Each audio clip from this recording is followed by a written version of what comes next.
সাধারণ মানুষের কাছে মিশে যাওয়া মীনাক্ষীদির থেকে শিখতে হবে। অবশ্যই মীনাক্ষীদি জিতবে। আরজি করের সেই দিন রাত্রে ওই ঘটনা একটা আত্মহত্যা বলে আমাদের রাজ্যের সরকার চালিয়ে দিত যদি না মীনাক্ষী মুখার্জি সেদিনকে গিয়ে সেই গাড়িটা আটকাতো। হ্যাঁ, মীনাক্ষীদি যে গ্রাসরুট লেভেল থেকে রাজনীতি করে উঠেছে সেটার কোনো বিকল্প উত্তরপাড়ার পেতে পারে না। যাকে হাত বাড়ালেই পাওয়া যায় ঘরের মেয়ে।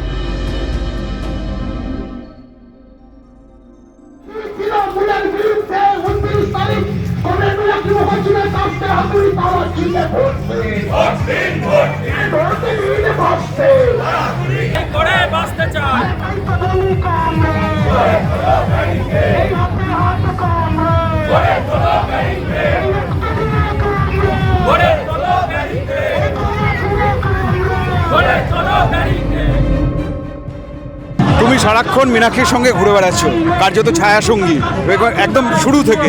তো তোমার কি মনে হচ্ছে, পরিস্থিতি কি বুঝছো?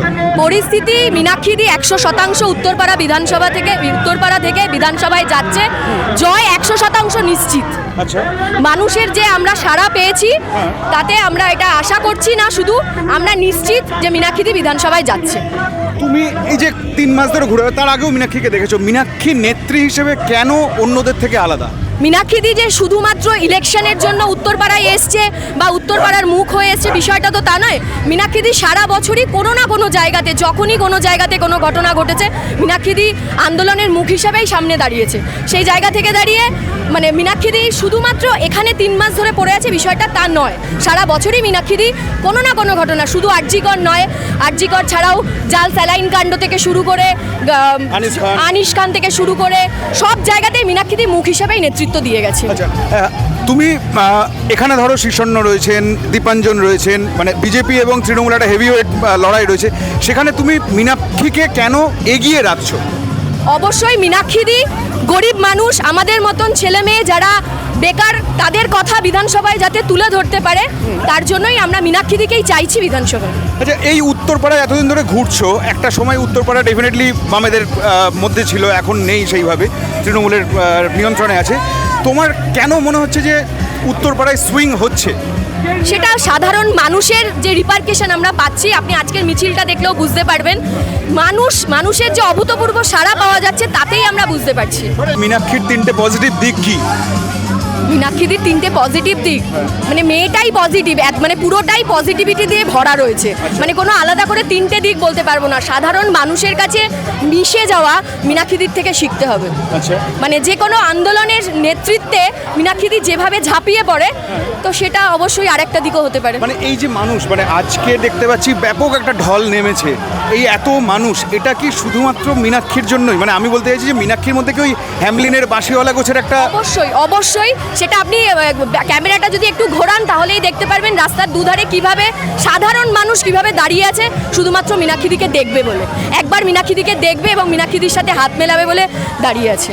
এই যে 3 মাস ধরে কন্টিনিউ প্রচারে তোমরা রয়েছো, কোথাও কি তোমরা মনে হচ্ছে তোমাদের যে অমুক জায়গাটাতে একটু বেশি নজর দেওয়া উচিত বা খানিক জায়গায় পিছিয়ে? পার্টি দেখছে যে জায়গায় দুর্বলতা রয়েছে সে জায়গায় পার্টি নিশ্চিতভাবে দেখাশোনা করছে, সে জায়গায় যেভাবে জোর দেওয়ার পার্টি নিশ্চিতভাবে জোর দিচ্ছে। মীনাক্ষী মুখার্জি এমন একজন ব্যক্তিত্ব যিনি কোনো দলমত নির্বিশেষে সাধারণ মানুষের জন্য, সাধারণ মানুষের রুটি রুজি লড়াইয়ের স্বার্থে যে কোনো জায়গায় ঝাঁপিয়ে পড়ে।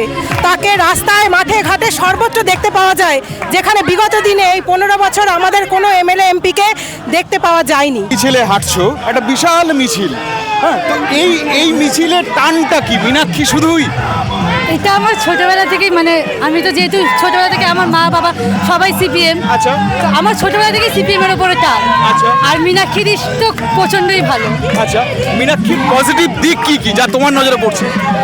দিদি সবার সাথে মিশতে পারে, সব কিছু দেখে নেয় যে কোথায় কি প্রবলেম হচ্ছে কি না হচ্ছে। আচ্ছা, সেই সব প্রবলেম দেখে সেগুলো সমাধান করার চেষ্টা করে নিজের মতন করে। আচ্ছা, মানে তুমিও কি আগামী দিনে মীনাক্ষীর মতো নেত্রী হতে চাও? অবশ্যই। তুমি কি এসএফআই করছো? হ্যাঁ, করছি।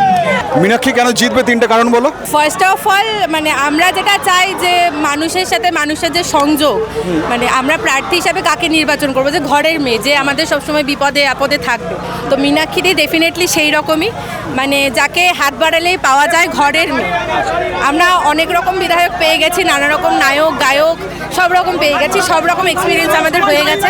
পারফেক্ট পাচ্ছি একদম। আচ্ছা, একটা জিনিস মানে এটা তো তুমি প্রথম পয়েন্টটা বললে, একই সঙ্গে আমাকে একটা জিনিস বলো যে এই যে মীনাক্ষী 3 মাস ধরে এখানে পড়ে রয়েছে, একটা বাড়ি নেই যে বাদ নেই যেখানে মীনাক্ষী যায়নি, এই ব্যাপারটার জন্যই কি মীনাক্ষীকে উত্তরপাড়া গ্রহণ করবে? ভীষণভাবে, মানে কোনো এবং আমি এই প্রশ্নটা করার পেছনে কারণ হচ্ছে যে অধিকাংশ বাড়িতে তুমিও গেছো হ্যাঁ সঙ্গী হয়ে। একদম একদম। আর ব্যাপারটা হচ্ছে যে মানুষ, আবারও সেটাই বলছে, মানুষ কাকে চাইবে, যে বিশ্বাসটা কাকে করবে, যে সময় অসময়ে যাকে হাত বাড়ালেই পাওয়া যাবে এরকম প্রার্থী এরকম বিধায়ক তো আমরা চাই। তো মীনাক্ষী দি হচ্ছে মানে ম্যান টু ম্যান কানেক্ট করেছে, মানে প্রত্যেককে রাস্তায় বলো বাড়িতে বাড়িতে বলো প্রত্যেকটা বাড়িতে গেছে এবং তারা গ্ল্যাডলি মীনাক্ষী দিকে অ্যাকসেপ্ট করেছে, মানে আনবিলিভেবল ইনক্রেডিবলি ওটাকে অ্যাকসেপ্ট করেছে। আমি প্রত্যেকটা প্রচারে ছিলাম এবং দেখেছি, মানে ভাবার মানে অকল্পনীয় যেরমভাবে মানুষ ভালোবাসা দিচ্ছে মীনাক্ষী দিকে, না দেখলে বিশ্বাস করা যায় না।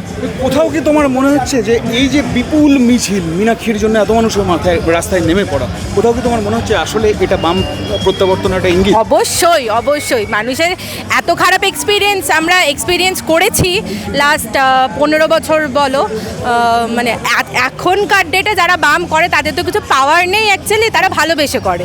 এই যারা বলে শূন্যই থাকবে, এটা হয়তো তাদের কাছে 4th মে অ্যান্সার তারা পেয়ে যাবে যে বামেদের আবার রাজত্ব যদি শুরু হয় তো তখন 4th মে আমরা অ্যান্সার দিয়ে দেবো। আচ্ছা, মীনাক্ষী উত্তরপাড়া মানে কল্যাণ ব্যানার্জি বলেছিল পরিযায়ী, সেই কারণে এখানে এসে দাঁড়িয়েছে, অন্য জায়গায় দাঁড়ানোর সুযোগ দেখো, পায়নি। ওনাকে নিয়ে আমি কোনো কমেন্ট করতে চাই না, আমার মনে হয় না উনি মানে সুস্থ মস্তিষ্কের কোনো লক্ষণ ওনার আছে। একজন ভদ্র মহিলাকে নিয়ে কোনো সাংসদ যদি এই কমেন্ট করতে পারে, আমার মনে হয় না ওনাকে নিয়ে কথা বলার মতো রুচি আমাদের বামেদের রয়েছে। আমরা মীনাক্ষীদের ভক্ত, আমরা মীনাক্ষী দিকে নিয়েই কথা বলতে চাই। 80% ভোট পড়েছে আজকে, তো এটা কি পালাবদলের পদক্ষেপ? অবশ্যই অবশ্যই, hoping for the best and we will definitely win this ইয়ার। মিছিলের শেষ কোথায় কেউ জানে না, তো আপনিও তো মীনাক্ষী টানিয়ে এসেছেন, আপনার কি মনে হচ্ছে উত্তরপাড়ায় কি রেজাল্ট হতে পারে? অবশ্যই মীনাক্ষী দি জিতবে, এটার কোনো মানে উত্তরপাড়ার মানুষ, কোন্নগরের মানুষ, হিন্দমটরের মানুষ এই দুর্নীতি রাজনীতির অবসান চাইছে এবং তারা সেই অনুযায়ী 29 তারিখ 2 নম্বর বোতাম টিপে মীনাক্ষী দিকেই জয়। দেখুন, এখানে তৃণমূল দীর্ঘদিন ধরে রাজত্ব করছে, এখানে বিজেপি রয়েছে, এই দুটো হেভিওয়েটের বিরুদ্ধে মীনাক্ষীর লড়াই, এই লড়াইকে আপনি কিভাবে দেখছেন? দেখুন, রাজনৈতিক দল হিসেবে হেভিওয়েট কে সেই তর্কে যাচ্ছি না। মীনাক্ষী দি অ্যাজ আ ক্যান্ডিডেট, এখানে বাদবাকি সমস্ত ক্যান্ডিডেট যারা এখানে দাঁড়িয়েছে অন্যান্য রাজনৈতিক দল থেকে, তাদের মধ্যে সবার থেকে ভারী, তার রাজনৈতিক এক্সপিরিয়েন্স, তার রাজনৈতিক ডেপথ অনেক বেশি অন্যান্য ক্যান্ডিডেটের থেকে। শীর্ষান্ন বন্দ্যোপাধ্যায়, তিনি তো রাজনীতিতে প্রথম নামলেন, তার নাম প্রথমে কেউ শোনেনি। আর একজন যিনি বিজেপির ক্যান্ডিডেট রয়েছেন দীপাঞ্জন চক্রবর্তী, তিনিও হচ্ছে অন্যদিকে এক্সপিরিয়েন্স, বা রাজনীতি হিসেবে তিনি বিশেষ বিশেষজ্ঞ নন। অতএব আমার মনে হয় মীনাক্ষী দি যে গ্রাসরুট লেভেল থেকে রাজনীতি করে উঠেছে, সেটার কোনো বিকল্প উত্তরপাড়ার পেতে পারে না। আচ্ছা, মানে উত্তরপাড়ায় এমন কি বদল দরকার যে কারণে মীনাক্ষীকে চাইছেন আপনারা? সব রকম, রিসেন্টলি আপনারা জানেন ঘটনা থেকে শুরু করে হিন্দমটরে পরিত্যক্ত কারখানাতে থেকে শুরু করে আমাদের এখানে জলের ব্যবস্থা থেকে শুরু করে পঞ্চায়েত এলাকার সমস্যা থেকে শুরু করে বিভিন্ন রকমভাবে এক্সটর্শন হচ্ছে। কোনো দোকান খুলতে গেলে, কোনো একটা বাজারের সামান্য একটা সবজির দোকান দিতে গেলেও কিছু দলের লোকেদেরকে টাকা দিতে হয়। এই ধরনের এক্সটর্শনকে বন্ধ করতে ডেফিনেটলি মীনাক্ষী দিরই দরকার। মীনাক্ষী কেন টানছে আপনাকে?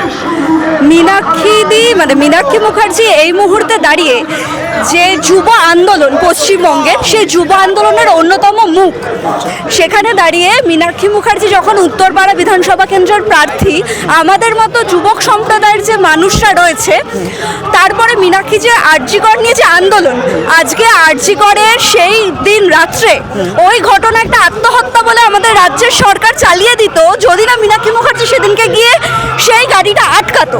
আজকে মীনাক্ষী দি গাড়িটা আটকে ছিল বলে সারা বিশ্বের মানুষ জানতে জানতে পেরেছে যে কি নির্মম ঘটনার সাক্ষী ছিল সেদিন রাত্রে আরজি কর। তাই এরকম একজন লড়াকু নেত্রী যিনি এই মুহূর্তে দাঁড়িয়ে পুরো যুব সমাজকে দিশা দেখাবেন বলে আমার মনে হয়, তো উনি যখন আমার বিধানসভা এলাকার প্রার্থী হয়েছেন তখন আমার মতো হাজারো যুব আপনি দেখতে পাচ্ছেন এই মিছিলে এই হাঁটবে এবং তার সাথে থাকবে, তার পাশে থাকবে। আগামী দিনে তার প্রত্যেকটি লড়াইয়ে আমরা তাকে নেত্রী হিসেবে দেখতে চাই আমাদের এই অঞ্চল থেকে। মীনাক্ষীর মিছিলে হাঁটছেন, আপনি তো বেসিক্যালি মধ্যবয়সী, মানে আপনাকে মীনাক্ষী টানছে কি কি কারণে? কারণ এতদিন আন্দোলনে আমি মীনাক্ষীকে কাছ থেকে দেখেছি আচ্ছা, যে কিভাবে মেয়েটি লড়াইতে লেগে রয়েছে, মানে কিভাবে কোনো কিভাবে দেখলেন বিরাম কাছ নেই। থেকে? মানে আপনারা কি একসঙ্গে কি যুব করেছেন এক সময়? যুব বলতে হ্যাঁ, যুব হয়তো মীনাক্ষী যুবর সম্পাদিকা ছিলেন, কিন্তু আমি সব আন্দোলনে যুবতে কিছুদিন ছিলাম, সব আন্দোলনেই থাকি। তো যখন সব আন্দোলনেই থাকি তখন মীনাক্ষী মুখার্জিও সব আন্দোলনে আসেন, প্রতিটা আন্দোলনে একেবারে গ্রাউন্ড লেভেলে লড়াই করেছে একসাথে। তো আমরা জানি সে লড়াকু, তো এরকম একজন লড়াকু নেতৃত্ব চায় যে কিনা সবসময় লড়াই করবে, যে সবসময় রাস্তায় থাকে, প্রতিটা বিপদে রাস্তায় থাকে, মানুষের জন্য রাস্তায় থাকে, প্রত্যেকটা লড়াইতে থাকে। তো এইরকম মানুষকেই তো আমরা চাই বিধানসভায় যাক, বিধানসভায় গিয়ে মানুষের কথা বলুক, প্রত্যেকটা মানুষের অসুবিধায় কথা বলুক। আচ্ছা, তার জন্যই হাঁটা, যে আমি চাই যে আমাদের মুখ হয়ে মীনাক্ষী মুখার্জি বিধানসভায় যাক। আচ্ছা, সেই জন্য এই উত্তরপাড়া তো ধরুন তৃণমূল এবং বিজেপি দুটোই হেভিওয়েট পার্টি। আপনি জানেন যে যতই হেভিওয়েট মিডিয়া বানায়, কে হেভিওয়েট বানায়? হেভিওয়েট বলছেন, হেভিওয়েট মিডিয়া বানায়, মিডিয়া চাপিয়ে দেয়, মিডিয়া বামকে চেপে দিয়েছে, তার জন্য মানুষ বলছে তাই। মানুষ কিছু হিরিকে চলে, কোথায় ভিড় আমি সেখানে যাই, আর মিডিয়া সেই ভিড়টা দেখিয়ে দেয়, কিন্তু ভিড়টা আমাদেরও আছে। আচ্ছা, তাহলে আপনি কি বলছেন যে এটাই কি বামেদের ফিরে আসার ইঙ্গিত? অবশ্যই বামেদের তো ফিরে আসতে হবে, তাছাড়া কোনো বিকল্প নেই। এই বর্তমান যে অবস্থা, মানুষ বর্তমান প্রশাসনের ওপর যতটা হতাশ, মানে যতটা চিন্তিত, সেই জায়গা থেকে বেরিয়ে আসার একমাত্র বিকল্প হচ্ছে বাম। কারণ বিজেপি কখনো বিকল্প হতে পারে না, বিজেপি কখনো সাধারণ মানুষের সরকার নয়। বিজেপি সবসময় বিভাজনের সরকার, ধর্মীয় বিভাজনের সরকার, জাতের বিভাজনের সরকার, উচ্চ নিচ্চ বিভাজনের সরকার, বেসরকারিকরণের সরকার, যাতে দুটো শ্রেণী হয়, একটা উচ্চবিত্ত একটা নিম্নবিত্ত। তো সেই সরকার কিছুতেই সব শ্রেণীর সরকার হতে পারে না। বিজেপি কখনো দরিদ্র শ্রেণীর সরকার নয়। বিজেপি দরিদ্রদের হয়তো সামান্য বিজেপি টাকা দিচ্ছে, টাকা দিয়ে দাস কিনে রাখবে, কিন্তু সম্মানের সঙ্গে বিজেপি কখনো কাউকে বাঁচতে দেবে না। এই সম্মানটা বাম দেয়, এই জন্যই হচ্ছে বাম।